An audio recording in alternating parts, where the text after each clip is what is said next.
പിതാവിൻ്റെയും പുത്രൻ്റെയും പരിശുദ്ധാത്മാവിൻ്റെയും നാമത്തിൽ ആമേൻ. മാതാവിൻ്റെ വണക്കമാസം 3-ാം തീയതി. പിതാവായ ദൈവം മേരിയെ അതുല്യ ദാനങ്ങളാൽ സമലങ്കരിച്ചു. മറിയം അവളുടെ ജനനത്തിൽ തന്നെ സകല വരപ്രസാദങ്ങളാലും സമലംകൃതമായിരുന്നു. 1854 പരിശുദ്ധ 9-ാം പിയൂസ് മാർപ്പാപ്പ പരിശുദ്ധ കന്യകയുടെ അമലോത്ഭവം ഒരു വിശ്വാസ സത്യമായി പ്രഖ്യാപിച്ചു. 1856 പരിശുദ്ധ കന്യക ലൂർദിൽ പ്രത്യക്ഷപ്പെട്ട് ഞാൻ അമലോത്ഭവയാകുന്നു എന്ന് അരുൾ ചെയ്തു. നമ്മുടെ അനുദിന ജീവിതത്തിൽ പാപ സാഹചര്യങ്ങളും അപകടങ്ങളുമുണ്ട്. പരിശുദ്ധ അമ്മയുടെ പ്രിയപ്പെട്ട മക്കളായ നാം ഓരോരുത്തരും പരിശുദ്ധ കന്യകയുടെ അമലോത്ഭവത്തിൽ അഭിമാനിക്കുകയും പാപരഹിതമായ ജീവിതം അനുവർത്തിക്കുകയും ചെയ്യണം. നമുക്ക് ജ്ഞാനസ്നാനത്തിലൂടെ ഉത്ഭവ പാപത്തിൽ നിന്ന് മോചനം ലഭിക്കുന്നുണ്ട്. എന്നാൽ കർമ്മപാപത്തിൽ നിന്നും ദൈവസഹായത്താൽ വിമുക്തി പ്രാപിക്കേണ്ടതാണ്. അമലോത്ഭവനാഥയുടെ മാധ്യസ്ഥം അതിന് സഹായകരമായിരിക്കും. പ്രാർത്ഥന.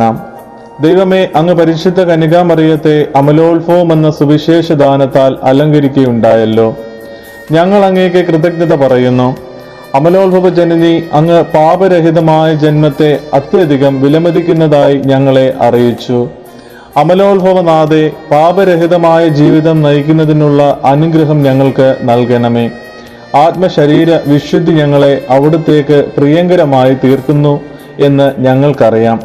അതിനാൽ ഞങ്ങൾക്കതിനുള്ള ദാനങ്ങൾ ദിവ്യസുതനിൽ നിന്ന് പ്രാപിച്ചു തരണമേ. ജന്മപാപമില്ലാതെ ഉത്ഭവിച്ച പരിശുദ്ധ മറിയമേ, പാപികളുടെ സങ്കേതമേ, ഇതാ നിന്റെ സങ്കേതത്തിൽ ഞങ്ങൾ തേടി വന്നിരിക്കുന്നു. ഞങ്ങളുടെ മേലും ഞങ്ങളിപ്പോൾ പ്രാർത്ഥിക്കുന്നവരുടെ മേലും അലിവായിരുന്ന് ഞങ്ങൾക്കെല്ലാവർക്കും വേണ്ടി നിന്റെ തിരുക്കുമാരനോട് പ്രാർത്ഥിച്ചു കൊള്ളണമേ. ആമേൻ. ഇന്നത്തെ നിയോഗം. പരിശുദ്ധ അമ്മേ മാതാവേ, ഇന്നേ ദിവസം മക്കളില്ലാത്ത ദമ്പതികളെ നിന്റെ വിമല ഹൃദയത്തിന് സമർപ്പിക്കുന്നു. ജീവൻ നൽകുന്നതും ജീവൻ എടുക്കുന്നതും നിന്റെ തിരുക്കുമാരന്റെ തിരുവിഷ്ടം അനുസരിച്ചല്ലോ. അമ്മേ മാതാവേ, ഒരു കുഞ്ഞിനെ ലാളിക്കുവാനുള്ള നിന്റെ ഈ മക്കളുടെ ആഗ്രഹത്തെ നീ കാണാതെ പോകരുതേ. നിന്റെ മക്കൾക്കു വേണ്ടി നീ നിന്റെ തിരുക്കുമാരനോട് നിത്യം യാചിക്കണമേ. വൈദ്യശാസ്ത്രം പരാജയപ്പെടുന്നിടത്ത് നിന്റെ തിരുക്കുമാരന്റെ അത്ഭുതങ്ങൾ വർഷിക്കപ്പെടുവാൻ, അനുഗ്രഹത്തിന്റെ പ്രഭ ചൊരിയപ്പെടാൻ അമ്മേ നീ പ്രാർത്ഥിക്കണമേ. ആമേൻ.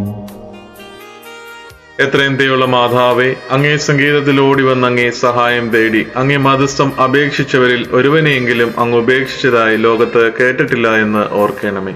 കന്യാവ്രതക്കാരുടെ രാജ്ഞി ദയുള്ള മാതാവേ, ഈ വിശ്വാസത്തിൽ ചരണപ്പെട്ട് അങ്ങേ തൃപ്പാദത്തിൽ ഞാൻ അണയുന്നു.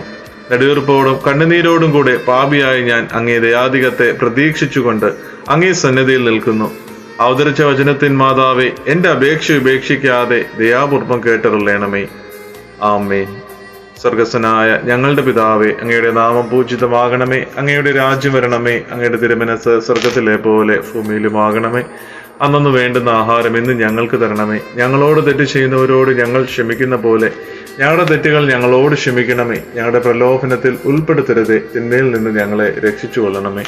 നന്മ നിറഞ്ഞ മറിയമേ സുസ്തി, കർത്താവ് അങ്ങയുടെ കൂടെ സ്ത്രീകൾ അങ്ങ് അനുഗ്രഹിക്കപ്പെട്ടവളാവുന്നു.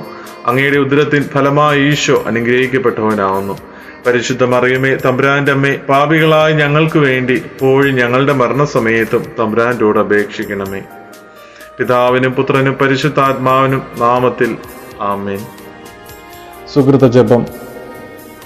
അമലോത്ഭവ ജനനി, പാപത്തിന്റെ മാലിന്യമേശാതെ ഞങ്ങളെ കാത്തുകൊള്ളണമേ. അമലോത്ഭവ ജനനി, പാപത്തിന്റെ മാലിന്യമേശാതെ ഞങ്ങളെ കാത്തുകൊള്ളണമേ. അമലോത്ഭവ ജനനി, പാപത്തിന്റെ മാലിന്യമേശാതെ ഞങ്ങളെ കാത്തുകൊള്ളണമേ. കർത്താവായ യേശുക്രിസ്തുവിന്റെ കൃപയും പിതാവായ ദൈവത്തിന്റെ സ്നേഹവും പരിശുദ്ധാത്മാവിന്റെ സഹവാസവും പരിശുദ്ധ അമ്മയുടെയും വിശുദ്ധ ഔസേപിതാവിന്റെയും സകല വിശുദ്ധരുടെയും മാധ്യസ്ഥവും വിശുദ്ധ കുരിശിന്റെ സംരക്ഷണവും നിന്നോടുകൂടെ ഉണ്ടായിരിക്കട്ടെ, എപ്പോഴും എപ്പോഴും എന്നേക്കും. ആമേൻ. ഈശോ മിശിഹായിക്ക് സ്തുതിയായിരിക്കട്ടെ. അമ്മേ, എൻ്റെ അമ്മേ, എൻ്റെ ഈശോയുടെ അമ്മേ, അമ്മേ എൻ്റെ അമ്മേ, എനിക്ക് ഈശോ തന്നൊരമ്മേ.